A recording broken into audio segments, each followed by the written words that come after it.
சூரியனும் சந்திரனும் அதற்கு வேண்டுவது இல்லை. தேவனுடைய மகிமையை அதை பிரகாசித்தது. ஆட்டுக்குட்டியானவரே அதற்கு விளக்கு. சத்தமே ஆமென் சொல்லுங்க பார்க்கலாம்.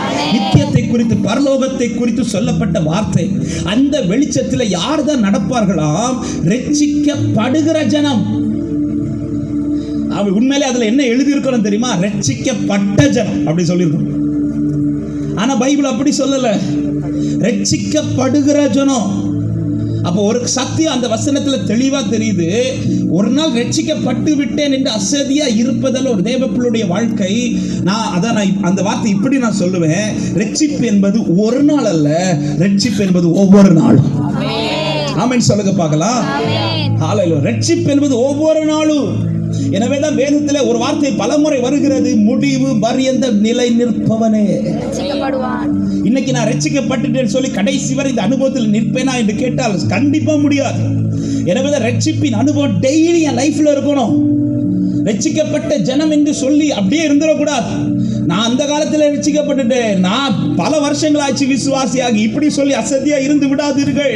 இன்றைக்கு அந்த ரட்சிப்பின் நிலை எப்படி இருக்கிறது என்று பாருங்கள்.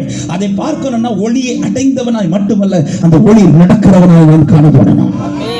ரட்சிக்கப்படுகிற ஜனங்கள் தான் அந்த வெளிச்சத்தில். ஹல்லேலூயா.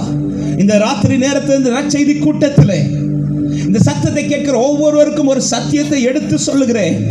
இங்க யார் இந்த ஒளியை அடைந்திருக்கிறார்களோ அவர்களுக்கு மட்டும்தான் அந்த நித்திய ஒளியிலே நடக்க முடியும். விசுவாசிக்கிற சத்தமாக ஆமென் சொல்லுங்க பார்க்கலாம். எனவேதான் ஏசாயா 26வது அதிகாரத்திலே பலனான நகரம் நமக்கு உண்டு என்று சொல்லிவிட்டு 3வது வசனம் இப்படி சொல்லப்படுகிறது, தெரிந்த வார்த்தை, உம்மை உறுதியாய் பற்றி கொண்ட மனிதை உடையவன் உம்மையே நம்பி இருக்கிறபடியால் நீ அவனை பூரண சமாதானத்தோடு காத்துக்கொள்வீர். யாருக்கு இப்படிப்பட்ட இந்த பலனான நகரத்துக்கு போவோம் என்கிற நிச்சயம் உண்டாகும் என்றால் பற்றி கொள்ளுகிறவர்களுக்கு அல்ல, உறுதியாய் பற்றி கொள்ளுகிறவர்கள். ஆமென். சத்தத்தை கேட்கிற அன்பு உள்ளங்களே, நாட்கள் மிக மிக சமீபமாகி கொண்டே இருக்கிறது. நம்முடைய ஆண்டோடைய வருகை மிக மிக சமீபமா இருக்கிறது. ஆமா, இன்னைக்கு சபையிலே குறைந்து வருகிற ஒரு பெரிய காரியம் அவர் வருகை குறித்த ஏக்கம். ஆமா, இப்ப நான் ஒரு கொஸ்டின் கேட்கிறேன். இன்னைக்கு எத்தனை பேர் விரும்புறீங்க ஆண்டவர் சீக்கிரம் வரணும்? பாத்தீங்களா, கை உயரல. இதே கொஸ்டினை ஒரு 10 வருஷத்துக்கு முன்னாடி, 15 வருஷத்துக்கு முன்னாடி கேட்டேன்னு வச்சுக்கோங்களேன், எல்லாரும் கை வைத்தோம். ஏன்னா இன்னைக்கு சபைக்கு இந்த எண்ணம் அடிபடுது.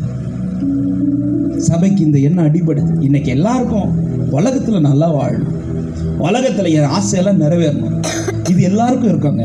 ஊழியர்களாக எங்களுக்கும் பல ஆசைகள் இருக்கும். உலகத்தில் என் குடும்பம் நல்லா இருக்கணும், என் பிள்ளைங்க நல்லா இருக்கணும், இது எல்லா மனுஷருக்குள்ள இருக்கணும். இது இருக்கக்கூடாதுன்னு நான் சொல்லவில்லை. ஆமென். அதை கர்த்தர் தருவார். நான் எப்படி வாழணுமோ, ஆமென், கர்த்தருக்கு பயப்படுகிற மனுஷன் இவ்விதமாய் ஆசீர்வதிக்கப்படுவான். ஜீவனுள்ள நல்ல எருசலேமின் வாழ்வை காண்பாய். சங்கீதக்காரர் தாவீது சொல்றார், நன்மையின் கிருபை என்னை தொடரும். அதெல்லாம் கர்த்தர் இந்த பூமியில் எனக்கு செய்வார். அது எல்லாருக்கும் ஆசை. ஆனா ஒரு சத்தியத்தை நல்லா புரிஞ்சுக்கோங்க, எகிப்திலிருந்து ரத்தத்தால் மீட்டெடுக்கப்பட்ட ஜனத்தை எங்க கொண்டு போவேன்னு சொல்லிதான் நடத்தினார் தெரியுமா? கானானுக்கு கொண்டு போவேன் தான். அப்ப ரட்சிக்கும் போது எதை போக்கஸ் பண்ணி வச்சுட்டு தான் ரட்சிக்கிறார் தெரியுமா? நீ பார்க்க வேண்டியது கானான,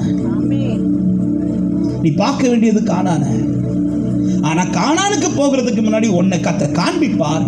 அதுதான் ஏலிம காட்டுவார். அது இந்த பூமியின் வாழ்க்கை.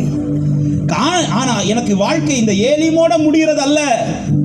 இன்னைக்கு நிறைய பேருக்கு ஏலிம் பார்த்தா போதும். எது பார்க்கண்டா? ஒரு காரியத்தை நல்லா போய் ஏலிம் டெம்பரரி. இந்த பூமியில எனக்கு என்ன தேவை அது ஏலிம், அதை காட்டுவா. ஆனா என்னுடைய நடை ஏலிமுக்காக அல்ல, என்னுடைய நடை கானானுக்காக இருக்கணும். எத்தனை பேர் இந்த மாலை நேரத்தில் வாஞ்சிக்கிறீங்க?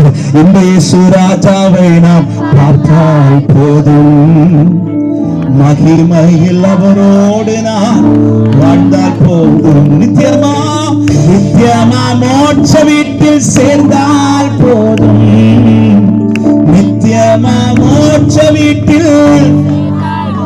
ஹல்லேலூயா, ஹல்லேலூயா. கூட்டத்தில் நான் மகிழ்ந்தால் போதும், ஹalleluya. இயேசு கிறிஸ்து இந்த பூமியிலே வந்து சிலுவையை சுமந்து எனக்காய் மரித்து அவர் உயிர்த்தது ஏதோ ஒரு அற்புதம் செய்வதற்காக மாத்திரமல்ல, அற்புதம் செய்யறதற்கு, என் குடும்பத்தை ஆசீர்வதிக்கிறதற்கு,